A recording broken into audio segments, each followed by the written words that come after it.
Welcome, ladies and gentlemen. My name is Dychronic, your host here on this Destiny 2 video, and today we're going to be taking a look at the Destiny 2 weekly reset for April 13th, 2021. So everything that has reset from the Nightfall to the Crucible to Europa, as well as the significant things, including Iron Banner this week, which also means increased Valor, if you ever need that for any reason, seasonal challenge, or some type of triumph. We have Iron Banner again, Pinnacle gear, pretty much the same as always. Moving on with the weekly reset, starting up with the Nightfall Ordeal, today is going to be the Proving Grounds. Now, Proving Grounds is the new strike that was very, very difficult on Grandmaster difficulty, which ironically came out right after I made my short about Grandmasters being difficult, and almost every comment talking about Arms Dealer being easy.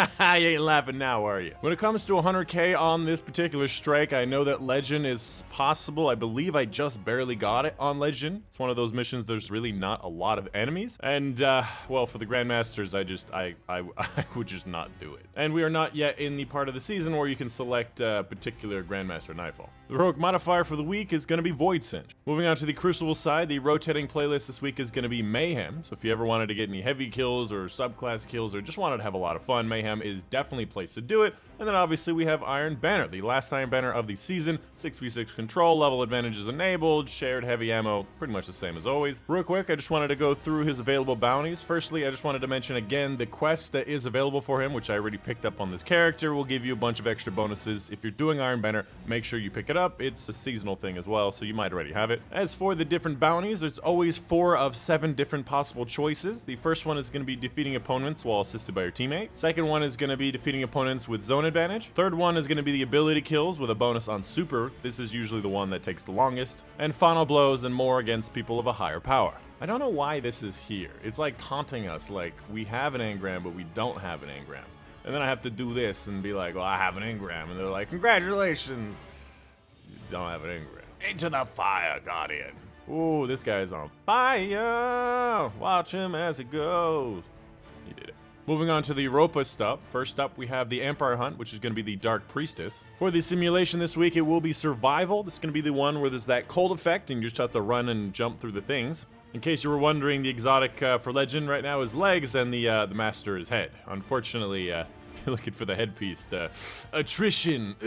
Oof. Pro tip, if it says attrition, dude, just don't do it. Unless you're a warlock. I guess warlocks can get away with it. For the Deep Stone Creamery Challenge this week, it's going to be Copies of Copies. Copies is going to be taking place in the second encounter. That's going to be during the Atrax encounter. And in this encounter, just don't flush any of the debuffs out of the airlock. So you just have to juggle the debuffs and do it in 1.5 phases. Most people these days with Falling Star can do it in literally one part of one phase. And yet, they're nerfing Lament and not Falling Star. That's what I bet some people are putting in the comments. As for the moon stuff or the nightmare hunts, we have things like Omnigul, the Fanatic, and Crota. I think the Fanatic is probably the easiest. For the Garden of Salvation raid, we have 0 to 100. This is going to be taking place in the boss fight of this raid. And in this encounter, anytime you dunk motes at a single relay, you have to dunk all 30 of them pretty much back to back. You can do 2 separate relays separately, but just as long as anytime motes go in, all have to go in. Moving on to Eververse's inventory. Personally, I am definitely looking for the Izanagi's Burden ornament in Bright Dust. Hopefully it is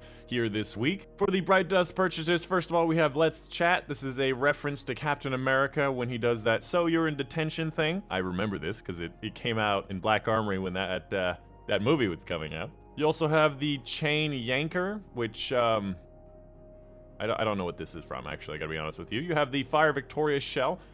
Kind of looks like Trichromatica, but isn't. Have the Copper Brand, which makes you look very copper. Ooh, dude, the weapon looks a lot cooler than I thought it was gonna look. Kind of gold and bronze. I don't have it. I love getting like 1 or 2 or even 3 of a shader and just have to delete them. Almost makes me feel like the shader inventory should be infinite. Hey, we added to the collection. That's right. Moving on to the other Bright Dust section. Ooh, okay. We do have some stuff that's pretty nice. First of all, we have a multiplayer emote. I didn't even know this was a multiplayer emote, but I am purchasing it right away. Oh my goodness. 4,000? I don't know if I want to raise up my guardians like that. I got it. Yo, we also have the helmet? Pog? I did it. It's too late. I mean, I already said I had too much Bright Dust, so it's good. We also have the Power Check emote, which is the over 9,000 Dragon Ball Z thing, which is pretty good.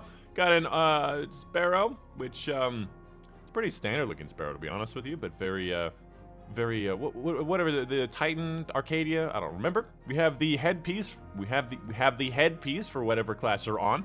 I have been waiting for the helmet for quite some time. The Titan one is my favorite, but all of the other ones also have really, really good ornaments. Keeping in mind that I'm on my Titan, so I see Titan. Whatever character you're on, you'll see yours. We also have the fist pump, which is very standard and straightforward. We have the ornament for the divinity, which is, look at the lips on that little mother trucker, you know what I'm saying? Also have some other ghost rejections, transmat effects. They're all pretty straightforward. If you hate or love shriekers, this might be good for you. You have some other shaders that look different in different ways in case you wanted them. I'm not personally a big fan of many of them. Monochromatic looks pretty cool on certain things though. And Fermius Blue, more of a weapon ornament in my opinion.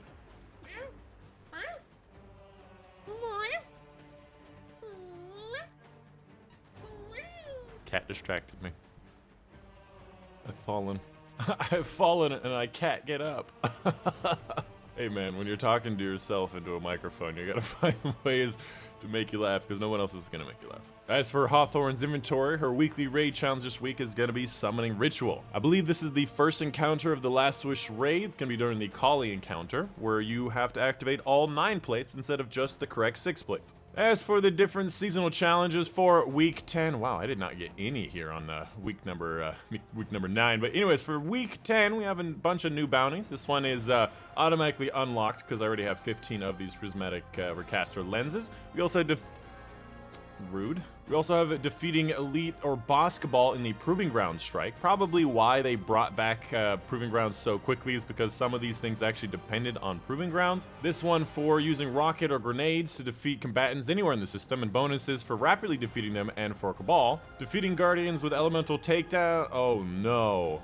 And a bonus for stasis takedowns, and strikes defeating combatants with elemental final blows and more stasis. So there's a bit of a theme going on here. I do have to say though, these bonuses, these XP bonuses from these seasonal challenges are actually getting my season rank up faster than I have in previous seasons. So I like this system. It allows you to go for specific things and rewards you for it, and you get like big XP drops. And some of them are like ×4, like XP drop, like this one, 4 times XP. It's a lot. You can tell I haven't done Grandmaster in a while. Eesh.